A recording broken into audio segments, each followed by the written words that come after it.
Hello guys, आपका what for UPSC में बहुत बहुत स्वागत है। और आज हम जो देखेंगे वो होगी एम लक्ष्मीकांत की पूरी सीरीज, जो हम लोग पूरा 100% कवर करेंगे, जो कि हमारा यूपीएससी के प्रीलिम्स के लिए बहुत ज्यादा इंपॉर्टेंट हो जाता है और अदर स्टेट पीसीएस के लिए भी है बहुत ज्यादा इंपॉर्टेंट। तो चलिए देखते हैं। ये होगा सबसे पहला चैप्टर कॉन्स्टिट्यूशनल डेवलपमेंट का, है ना। उसको देखते हैं, एवोल्यूशन ऑफ इंडियन कॉन्स्टिट्यूशन, जिनका ब्रिटिश का इन्फ्लुएंस था, है ना। क्या कैसे था पूरा टाइम, देखिए यहाँ पूरा टाइमलाइन से स्टार्ट होगा और हम लोग यहाँ पे हर एक एक्ट को डिटेल में देखेंगे, इसकी क्या क्या प्रोविजंस है ना। तो चलिए स्टार्ट करते हैं। ब्रिटिश अराइवल एंड ट्रांजिशन, कुछ नहीं। 1600 क्वीन एलिजाबेथ वन ने ग्रांट किया था चार्टर, किसको किया था तो ईस्ट इंडिया कंपनी को किया था, फॉर एक्सक्लूसिव इंडियन ट्रेड। 1608 में East India Company arrive as the trader. 1767 में ईस्ट इंडिया कंपनी को ऑब्टेन मिला था, उन्हों को मिला था दीवानी राइट, जिसमें रेवेन्यू और सिविल जस्टिस राइट हो गए थे।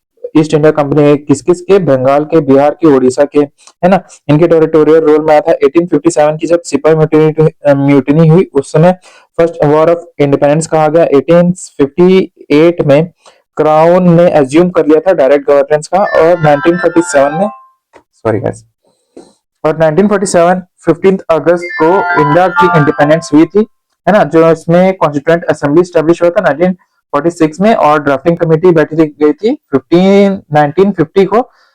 26 जनवरी को कॉन्स्टिट्यूशन इफेक्टिव रोल से हो गया था इनफोर्स, और अडॉप्ट कब किया गया था वो बताइएगा। Root of British era legal framework for government administration, है ना। यही था गवर्नमेंट एडमिनिस्ट्रेशन का रूट। यहाँ पे आपने देख लिया कब से स्टैब्लिश हुई थी और कहाँ पे उसका जाके अंत हो गया, यहाँ पे हमने आगे देख लिया। अब आगे बढ़ते हैं पर अब यहाँ पे कंपनी रूल देखेंगे। कंपनी रूल था वही 1773 से लेके ग्रेट वॉर ऑफ इंडिपेंडेंस जो हुआ था सिपाही म्यूटिनी, वहां तक का। फर्स्ट आता है regulating act, first parliamentary control इसके थ्रू आया था और कॉन्स्टिट्यूशनली इंपॉर्टेंट था। Regulating act affair, regulating East India Company की अफेयर्स को रेगुलेट किया। Recognise political and administrative function, lay central administrative foundation, है ना। एडमिनिस्ट्रेटिव फाउंडेशन की नींव रखी गई। Governor of Bengal was made as the governor general of Bengal, है ना। और फर्स्ट गवर्नर जनरल कौन थे तो Lord Warren Hasting. Executive council था, 4 मेंबर की एग्जीक्यूटिव काउंसिल थी जो गवर्नर जनरल को असिस्ट करेगी। बॉम्बे एंड मद्रास प्रेसिडेंसी को सबऑर्डिनेट कर दिएगा किसके, बंगाल गवर्नर जनरल के। सुप्रीम कोर्ट स्टैब्लिश की गई कलकत्ता में 1774 में, और एक चीफ जस्टिस थे और 3 जजेस थे। एक चीफ जस्टिस का क्या नाम था और 3 जजेस के क्या नाम थे वो सब भी आप बताएं कमेंट सेक्शन में, है ना। कमेंट सेक्शन में बताइएगा। अब बैन, प्राइवेट ट्रेड को बैन कर दिया गया था। Gift, bribery and bribe, sorry, for east India company servants को, है ना, देने से मना कर दिया गया था। Court of director to report revenue, civil and military to the British government. ये थी इंपॉर्टेंट प्रोविजन। इसकी सबसे ज्यादा इंपॉर्टेंट ये है ना। ये सब हो जाती है इंपॉर्टेंट चीज। अब आगे बढ़ते हैं। अब अमेंडमेंट एक्ट आया था 1781 का, जिसको कहा गया था एक्ट ऑफ सेटलमेंट, है ना। अब आगे देखते हैं। एग्जेम्प्ट गवर्नर जनरल, काउंसिल और servant from supreme court for official act, है ना। ऑफिशियल एक्ट से इनको एक तरह से इम्यूनिटी मिल गई थी। Revenue matter excluded from supreme court, है ना। सुप्रीम कोर्ट की प्रीव्यू में रेवेन्यू मैटर भी हटा दे। Supreme court jurisdiction all Calcutta inhabitants, है ना। Calcutta inhabitants appeal for personal law such as Hindu law for Hindus and Mohammedan for Muslims. अगर कोई प्रोनाउंसिएशन में इश्यू आती है तो प्लीज माफ करें, है ना। और appeal for provincial court to governor general in council. Governor general in council frames regulation for provincial court and council. Pitt India act देख लेते हैं। अब ये हो जाता है इंपॉर्टेंट, जितना एक्ट ये इंपॉर्टेंट था उससे कई ज्यादा इंपॉर्टेंट है ये एक्ट। अब ये separate commercial and political function of east India company, ठीक है। कोर्ट ऑफ डायरेक्टर जिनको कमर्शियल एक्टिविटी दे दी गई थी, और बोर्ड ऑफ कंट्रोल जो थे उन्हें पॉलिटिकल अफेयर दिया दिया गया था, और इससे हो गई थी ड्यूल गवर्नमेंट की स्टैब्लिश, है ना। और ब्रॉडन जो सुपरवाइजरी रोल था उसको ब्रॉडन किया गया, जैसे सिविल, मिलिट्री और रेवेन्यू के जो स्कोप थे उसको पार्लियन बढ़ा दिए गए थे। Territory of British position in India, जो ईस्ट इंडिया कंपनी की जो टेरिटरी थी उसको अब क्या कहा गया, British position in India. And British government got the supreme control over east India company, है ना। ब्रिटिश गवर्नमेंट को सुप्रीम कंट्रोल मिल गया था। ये होगी पिट इंडिया एक्ट। अब इससे आ जाता है कुछ भी, किसी भी तरह का एमसीक्यू आ गया, है ना, तो आपके पास हर एक चीज है। क्या क्या चीज याद रखना है आपको। आगे बढ़ते हैं।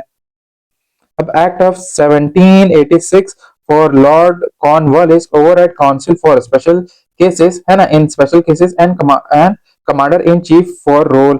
चार्टर एक्ट ऑफ 1793, यहाँ से आ जाता है इंपॉर्टेंट चीज, है ना, extend override power to future governor general और governor, enhance governor general control over subordinate presidencies. Trade monopoly extended 20 years, है ना, ट्रेड मोनोपोली जो की क्या किया गया था, 20 ईयर्स के लिए एक्सटेंड कर दिया गया था, है ना। अब ये 93 से हो गया था 1813 हो गया था, है ना, और ये आपने देखा 1813 20 साल बाद फिर एक नया एक्ट आ गया। Commander in chief not automatic as a council member, board of control of the staff salary from Indian revenue, India की जो भी रेवेन्यू आती थी वहां की बोर्ड ऑफ, है ना, बोर्ड ऑफ कंट्रोल या स्टाफ मेंबर्स को उनसे सैलरी मिलती थी। अब 20 साल बाद आया है चार्टर एक्ट ऑफ 1813, देखते हैं। And East India Company trade monopoly except except tea trade और चाइना के साथ, ट्रेड चाइना के साथ, और टी ट्रेड भी एग्जेम्प्ट किया गया था, बाकी सारे ट्रेड की मोनोपोली एंड कर दी गई थी। किसकी की गई थी, तो ईस्ट इंडिया कंपनी की। Assets British crown sovereignty over territory, जो ईस्ट इंडिया कंपनी की टेरिटरी थी उसमें अब किसकी कंट्रोल हुआ, तो यहाँ पे ब्रिटिश क्राउन की। परमिट क्रिश्चियन मिशनरी एक्टिविटीज को बहुत अच्छे से प्रमोट करने के लिए अलाउ कर दिया गया था। Fund for western education revival, है ना, वेस्टर्न एजुकेशन के रिवाइवल के लिए। And local government authorise to tax और पनिश द नॉन पेमेंट। अब आगे बढ़ते हैं। चार्टर एक्ट ऑफ 1833, अब ये भी देखेंगे तो 31 में पहला आया था और अब सीधा आ रहा है 1833 में, यानी कि ये भी कितने साल का गैप हुआ, 20 ईयर्स का गैप हो गया यहाँ पे, है ना। आगे देखते हैं। गवर्नर जनरल ऑफ बंगाल कौन थे पहले वाले, आप बताइएगा। वो अब क्या हो गए, गवर्नर जनरल ऑफ इंडिया हो गए। फाइनल सेंट्रलाइजेशन स्टेप माना जाता है किसके, चार्टर एक्ट ऑफ 1833 के, है ना। और फर्स्ट थे Lord William Bentinck, William Bentinck पहले थे, तो लॉर्ड कनिंग कौन सा, लॉर्ड कनिंग अभी आया नहीं है। वॉरेन हेस्टिंग थे हमारे पहले गवर्नर जनरल ऑफ बंगाल थे, है ना। अब यहाँ पे बेंटिक। अब for all civil military powers, है ना, exclusive legislative power for entire British India में इंटायर लेजिस्लेटिव पावर मिल गया था। फिर जो लॉ थे उनको एक्ट कहा गया, जो प्रीवियस रेगुलेशंस थे उनको अब क्या कहा गया, एक्ट कहा गया, है ना।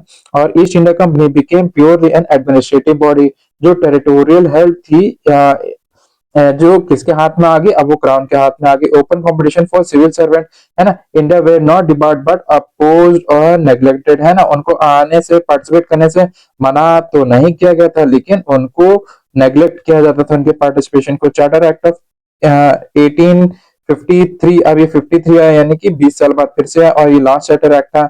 Separate legislative and executive functions of governor general council in governor general council, है ना। एडेड 6 लेजिस्लेटिव काउंसिलर, है ना, जो कि इंडियन हुआ करते थे, और central legislative council as mini parliament भी कहा जाता था इन्हें, है ना। वो ब्रिटिश प्रोसीजर्स के बेसिस में हुआ था। Open competition for civil servant, है ना, इंडियंस वेर एलिजिबल, और इसके थ्रू ही मैकॉले कमेटी की स्टैब्लिशमेंट हुई थी। कब हुई थी, तो 1854 को हुई थी।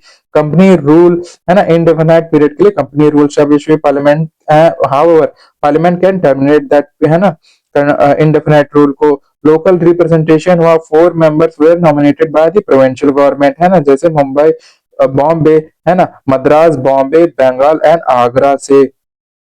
आगे बढ़ते हैं। अब आता है क्राउन रूल, यहाँ पे हो गया सिपाही म्यूटनी, है ना, जो कि 1858 में हुआ था। अब 1858 के बाद आया क्या क्या, बहुत सारे रिफॉर्म्स, बहुत सारे रिफॉर्म्स है, और वो रिफॉर्म्स क्या थे, आइए चलिए देखते हैं, है ना, देखते हैं अभी आगे।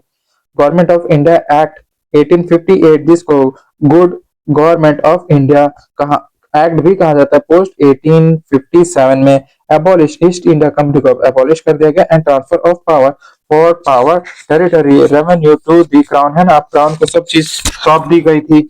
अब India govern it's name in her majesty, majesty के नाम पे अब वो करने लगे थे गवर्नर जनरल। अब कौन बन गए, हो गए वो वायसराय कहलाने लगे, यानी कि डायरेक्ट क्राउन के रिप्रेजेंटेटिव्स आए। और पहले कौन थे, लॉर्ड कनिंग। पहले आया कौन, पहले आए हेस्टिंग साहब, फिर सॉरी पहले आए वॉरेन हेस्टिंग, है ना, हेस्टिंग, बेंटिंग और कैनिंग। पहले हेस्टिंग आए, फिर बेंटिंग आए, और अब कैनिंग है। एच एस हेस्टिंग, बेंटिंग और कैनिंग, है ना, वही तो एच एस बी सी आई, एच एस बी सी आई, पहले हेस्टिंग है, बेंटिंग है, और ये अब कैनिंग जी आए, है ना।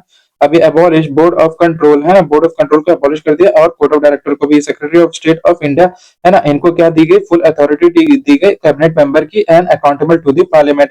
15 member of council of India जो कि एडवाइजरी थे है ना, सेक्रेटरी एज आ चेयरमैन बने। Secretary in council as the body of corporate, जो कि शू भी किए जाते थे और शू भी हो सकते थे और शू भी किए जा सकते थे।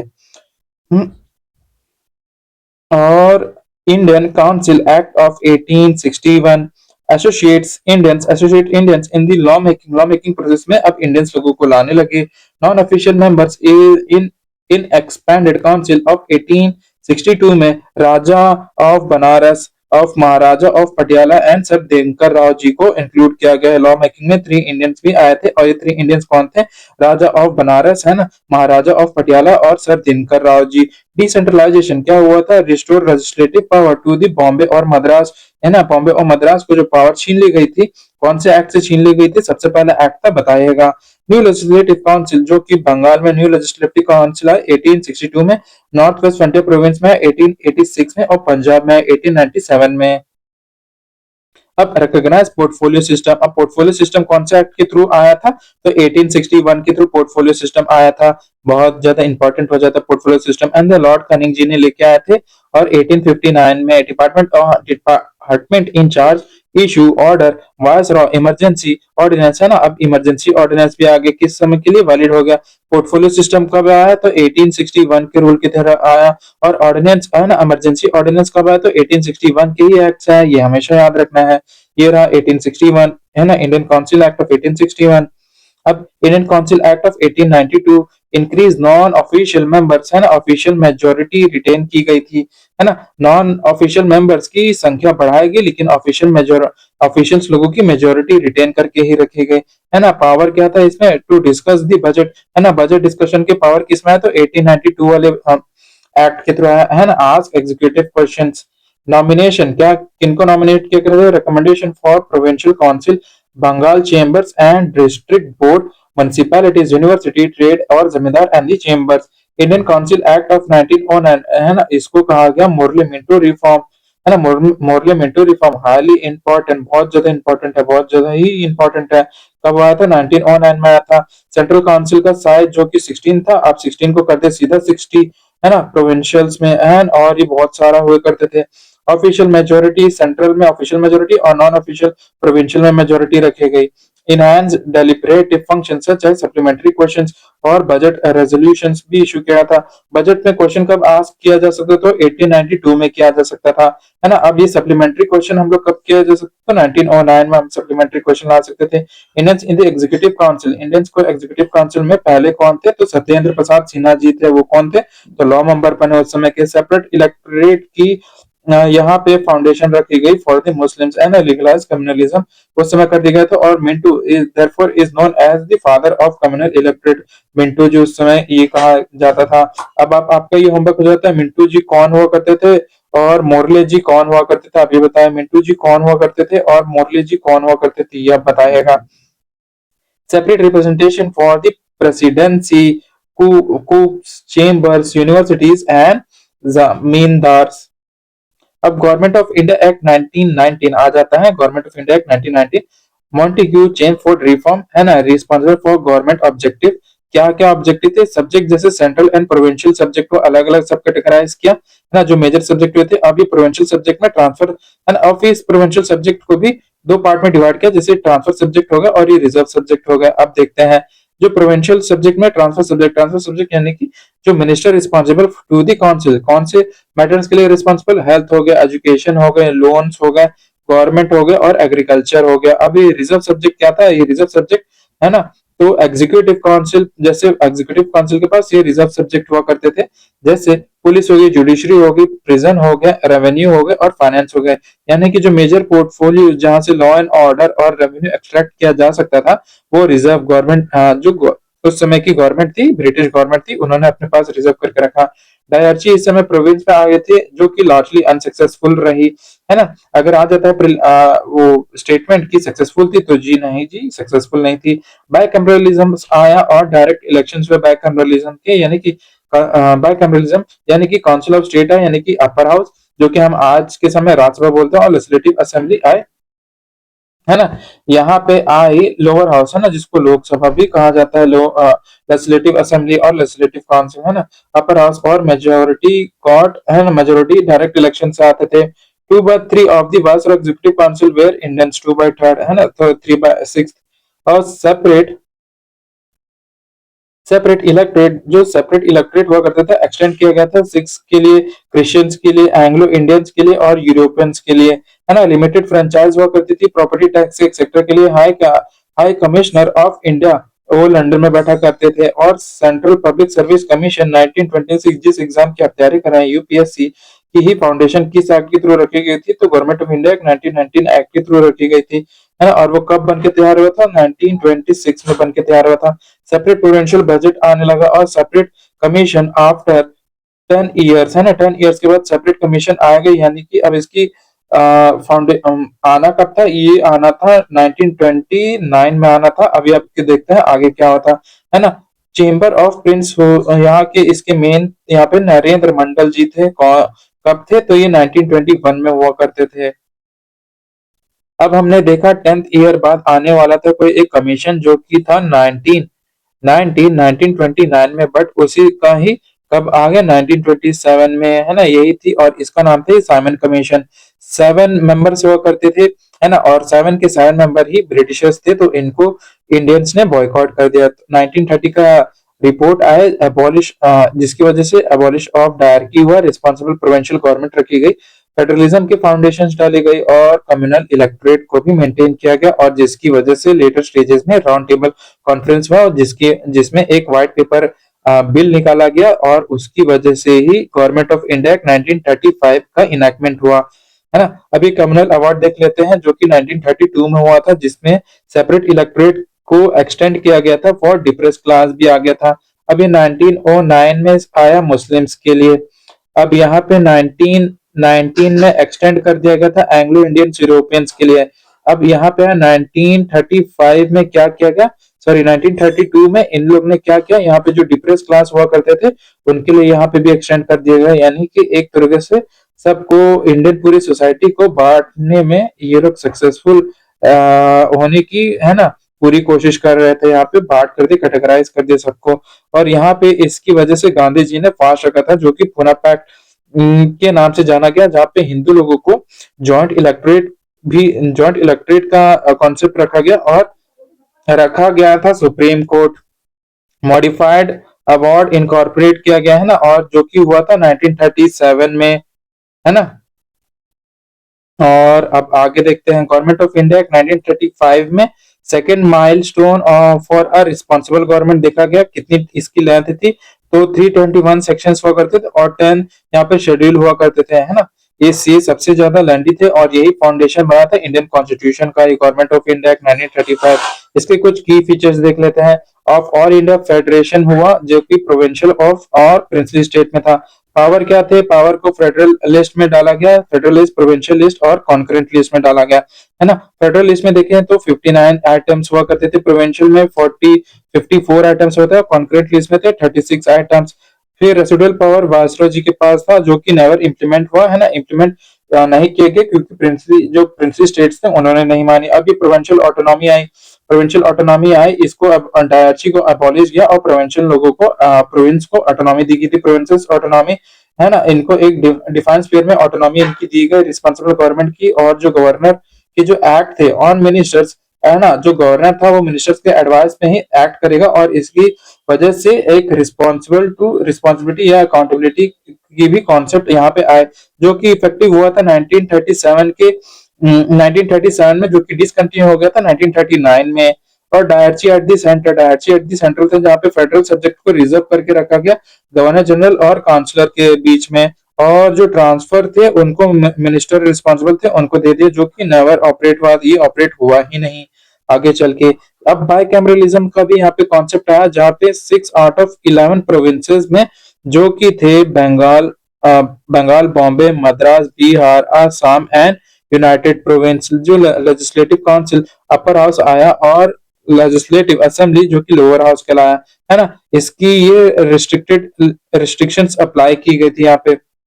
अब आगे क्या है, रिप्रेजेंटेशन देखा जाए तो रिजर्व सीट्स थी फॉर एससीज एंड एक्सटेंड किया गया फॉर वुमेन्स और लेबरर्स के लिए, ये भी आपका आया था पीवाईक्यू, ये है। एक abolishment of council of India act of 1958 और सेक्रेटरी ऑफ स्टेट को इनको एक एडवाइजर भी दी गई, जो फ्रेंचाइजी थी अराउंड 14% ऑफ द पॉपुलेशन के पास थी जिनको वोटिंग राइट था। रिजर्व बैंक ऑफ इंडिया की फाउंडेशन रखेगी for currency and credit control के लिए। Federal and provincial and joint public service commission की भी फाउंडेशन इसमें रखी गई थी। फेडरल कोर्ट की स्टैब्लिशमेंट की गई 1937 में। बर्मा को इंडस है ना, बर्मा को म्यांमार से इंडिया से सेपरेट किया गया, जो अभी का एट प्रेजेंट म्यांमार कहलाता है। और न्यू प्रोविंसेस की स्टैब्लिशमेंट की गई, जो कि ओडिशा और सिंध प्रोविंस थे, है ना। जो सेफ गार्ड किया, माइनॉरिटी की राइट्स को सेफ गार्ड करने को कहा गया था। और फेडरल रेलवे अथॉरिटी की भी स्टैब्लिशमेंट हुई थी। और अटॉर्नी जनरल ऑफ इंडिया जो एट प्रेजेंट है, उसकी भी फाउंडेशन रखी गई है for federation and provincial accounts. ये भी इसी गवर्नमेंट ऑफ इंडिया एक्ट 1935 के एक्ट के थ्रू ही आया है। कौन आया है, तो एडवोकेट जनरल आया है। इसके बारे कौन सा आर्टिकल है ये आप बताइएगा, है ना। एडवोकेट जनरल ये आया है जो कि सेंटर में था, तो है ना। अब स्टेट के कौन आएगा, मैंने नाम ले दिया था, बताइएगा आप कमेंट सेक्शन में। अब इंडिया इंडिपेंडेंस एक्ट ऑफ 1947 देखते हैं, ये कब इसकी कब फाउंडेशन क्या क्या इसका रोड मैप रहा था वो देखते हैं। पहले फरवरी 20 को 1947 में जो एटले जी थे, उन्होंने अनाउंस किया कि हम भाई जून 1948 तक मैक्सिमम हम रहेंगे, यानी कि ब्रिटिश गवर्नमेंट यहाँ मैक्सिमम तक इतने तक की रहेगी, फिर हम यहाँ से इंडिया को छोड़ के चले जाएंगे। तो यहाँ पे मुस्लिम लीग को एक्साइटमेंट हो गई, इन्होंने मोटिवेशन के थ्रू पूरा एकदम जोर शोर से यहाँ पे इंडिया और पाकिस्तान का पार्टीशन के लिए डिमांड की थी। और फिर यहाँ पे क्या हुआ, जून 3 1947 को जो माउंट बटन प्लान था उसको एक्सेप्ट किया गया बाय कांग्रेस और मुस्लिम लीग के द्वारा। और यहाँ पे जो एक्ट था जुलाई 18 को, है ना, जो जुलाई 18 को रॉयल एसेंट मिली और इफेक्टिव हो गया था यहाँ पे 15 अगस्त को। तो गवर्नमेंट ऑफ इंडिया एक्ट यहाँ पे इंप्लीमेंट कर दिए गए थे। इसके कुछ फीचर्स ये रहे, जिसमें क्या किया गया, एंड ऑफ ब्रिटिश रूल और इंडिया इंडिपेंडेंस एक्ट ऑफ 15 अगस्त 1947 को इनैक्ट किया गया। फिर पार्टीशन हुआ किसका, इंडिया और पाकिस्तान का पार्टीशन हो गया। दोनों को सेपरेट डोमिनियन बना दिया गया। और उनको राइट थी कि वो सिसीड फ्रॉम कॉमनवेल्थ कर ले, साथ में रहे तो रहे, नहीं रहे ना रहे। Government governor general for each, है ना, अपॉइंट किया गया। ईच डोमिनियन को एक एक गवर्नर जनरल भी अपॉइंट किया, appointed by the king on cabinet advice. Know British responsibility, इसमें नो ब्रिटिश कोई उनकी कोई रिस्पॉन्सिबिलिटी थी ही नहीं। कॉन्स्टिट्यूंट असेंबली की फ्रेम और एडॉप्शन के लिए भी कहा गया, है ना। जो ब्रिटिशर्स के एक्ट थे उसको रिपील कर दिया गया और बाद में इंक्लूड भी किया गया, अभी हम देखते हैं। फिर असेंबलीज लेजिस्लेटिव न्यू कॉन्स्टिट्यूशन, है ना, post 15 August British act applies unless the dominion law.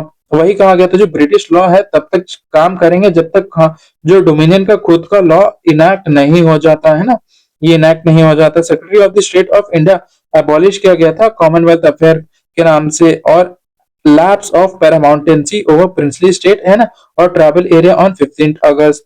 Princely state free to join India और पाकिस्तान और रिमेन इंडिपेंडेंट, है ना, देखा गया था। Governance by 1935 act new constitution, है ना, जो कि मॉडिफाइबल था। अभी गवर्नमेंट ऑफ इंडिया एक्ट यहाँ पे भी वही वाला आ गया, जो जब तक डोमिनियन ईस्ट डोमिनियन का सेपरेट लॉ नहीं आ जाता, सेपरेट कॉन्स्टिट्यूशन नहीं आ जाता, तो किसके रूल के थ्रू गवर्न करेंगे, तो गवर्नमेंट ऑफ इंडिया एक्ट 1935 का। No British monarch for veto और रिजर्वेशन, और governor general of India for full assent को उनको पावर मिली। गवर्नर जनरल और द प्रोविंशियल, इनको क्या था, इधे नॉमिनल हेड हो गए, और to act on the ministerial advice, है ना, गवर्नर जनरल और प्रोविंशियल गवर्नर। जो ड्रॉप्स एम्परर ऑफ इंडिया का जो टाइटल था उसको ड्रॉप किया गया। And of secretary of state appointment और reservation for civil services prior to 1947 continues थी बेनिफिट, है ना, जो उसकी बेनिफिट थे उसको कंटिन्यू की। अगस्त 14 और 15 के मिडनाइट में ट्रांसफर किया गया कि लॉर्ड माउंटबेटन ने, जो कि first governor general of India बने, है ना, और नेहरू जी फर्स्ट पीएम बने। कॉन्स्टिट्यूंट असेंबली स्टैब्लिश की गई थी, जिसमें इंडियन पार्लियामेंट फंक्शन कर सके। बाउंड्री कमीशन भी बनाई गई थी, जिसके चेयरमैन थे सर राडक्लिफ, और जो पाकिस्तान को किसका हिस्सा मिला, वेस्ट पाकिस्तान का, सिंध का, बलूचिस्तान का और ईस्ट बंगाल का, नॉर्थ वेस्ट फ्रंटियर प्रोविंस और सियात का बना, जो कि असम के थ्रू रेफरेंडम के थ्रू हुआ था, है ना। अब ये हो, है ना, ये हो गया हमारा पूरा कंप्लीट। अब यहाँ पे कुछ फैक्ट है। इंटरिम गवर्नमेंट हम लोग देख लेते हैं जो स्टैब्लिश की गई थी 1946 में, और जो फर्स्ट कैबिनेट था 1947 का जो लिस्टेड है, अभी देख लेते हैं। जवाहरलाल नेहरू वाइस प्रेसिडेंट थे। पोर्टफोलियो क्या क्या हेल्ड थे, है ना। सबसे पहले तो वाइस प्रेसिडेंट, फिर external affair and commonwealth relationship Sardar Vallabh Bhai Patel, इनको होम अफेयर में मिला, इंफॉर्मेशन एंड ब्रॉडकास्टिंग मिला। Doctor Rajendra Prasad food and agriculture, फिर John Matthai industry and supplies, Jagjivan Ram ji को लेबर मिला, सरदार बलदेव सिंह जी को डिफेंस मिला, है ना। भाभा जी को, है ना, सी एच भाभा जी को मिला वर्क एंड माइंस मिला, mines and power. Liaquat Ali Khan ji को मिला था फाइनेंस। अब्दुल रब निशाद जी को मिला था पोस्ट एंड एयर।